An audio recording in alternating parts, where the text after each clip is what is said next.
Hey, it's Tony Brueski, and this is our week in review over the weekend, taking a look back at some of the most compelling conversations and stories that we've covered for you of the last week. Brand new episodes back Monday morning, bright and early, 5 a.m. here on the podcast.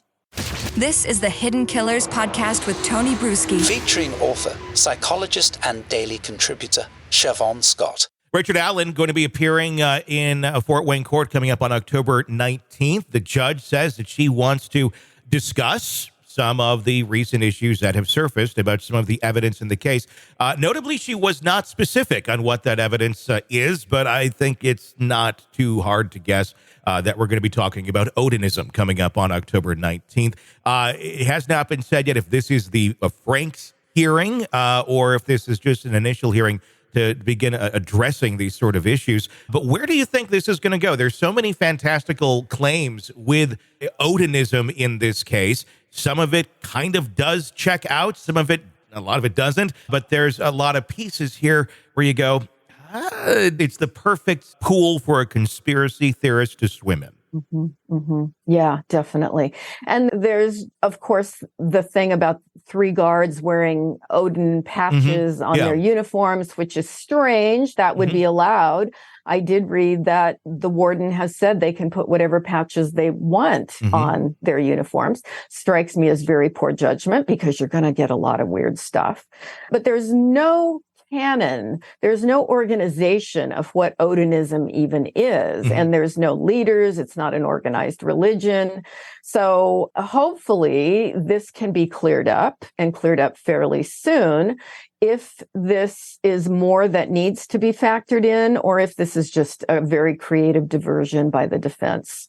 Yeah, and we don't really know at this point. That is interesting with those patches that you were just talking about.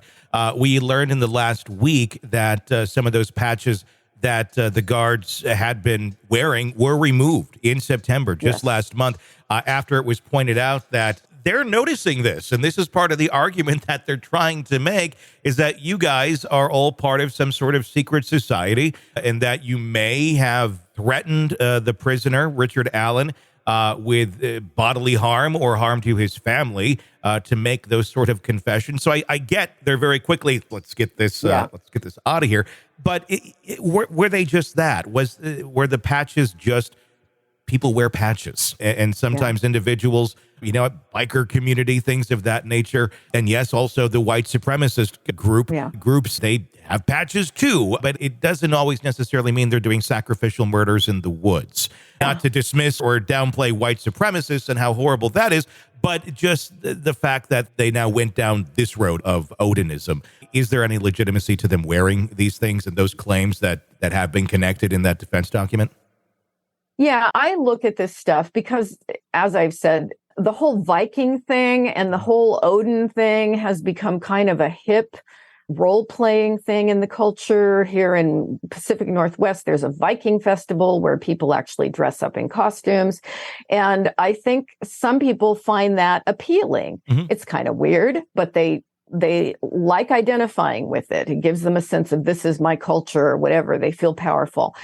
So my guess is it's just something like that. These guys are kind of fascinated with it and role play with it rather than being in an organized group. Now, it should be investigated, right? Anytime there's allegations, anytime there's a possibility, look into it, investigate it. But my guess is it's probably just a diversion. I could be wrong. If I were an investigator in this case, I'd be looking at it too, because it's definitely unusual and another unusual thing in an unusual case. But it also doesn't really make sense that these killings were a ritual of some kind. Number one, there's never been a history of ritual killings associated with the Odinism groups.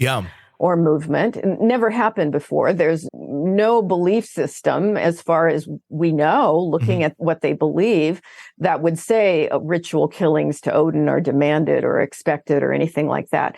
And then the other weird aspect would be, how would all these adult men in the middle of a weekday know in advance that these girls were going to be out in this rural hiking trail crossing a bridge at this time and then show up with their ritual devices and making the twigs into ruin shapes. And, it just doesn't really gel. It doesn't seem very logical. No, I mean, it really doesn't. I mean, and Richard Allen's defense, putting this all out there, I don't know. I mean, Richard Allen's, the whole accusations against him aren't even that strong.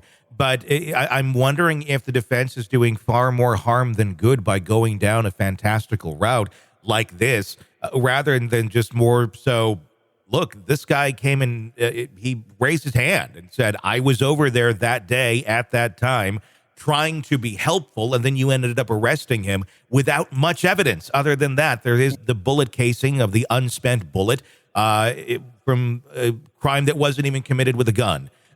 So it is, it doesn't, I don't know that it's the best route for them to go on. Some of the officers, correctional officers, because they've really been getting a lot of criticism in this since those documents coming out and saying that they have gone above and beyond to not use any kind of force on Allen, even though there have been times when use of force was justified by standard operating procedures. That's a quote.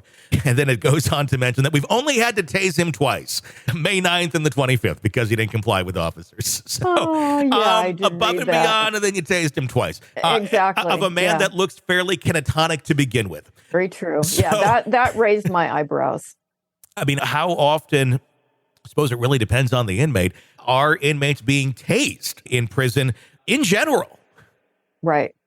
It leads to more questions. It just leads to more, looking at this and down the conspiracy route. Like you said, the way that this all supposedly went down not only would require quite an interesting way of communication for everybody to go, oh, God, we got the kids. Let's go have our Odinist ritual today, right after we leave Taco Bell. It seems very fantastical, but then also it being a conspiracy theory, which would require many people to all be keeping this same secret and working in tandem, which, I mean, does that ever really happen? Isn't that why so many conspiracy theories just simply are debunked, because it requires too many people doing the same thing? Yeah, definitely. Definitely. I have some friends that work for the government in various agencies, and they say if people knew how difficult it was to get any group of people, including those who work for the government, to cooperate and to get things done and then to not talk about it excessively, they would give up on conspiracy theories. It's just not normal human behavior. Sick of the ads? We are too. Start listening with no commercials now and get access to all of our episodes in advance of everyone else. Become a True Crime Today Premium Plus subscriber on Apple Podcasts. Search True Crime Today Premium Plus on Apple Podcasts or go to our podcast page and sign up now. True Crime Today Premium Plus. Sign up now.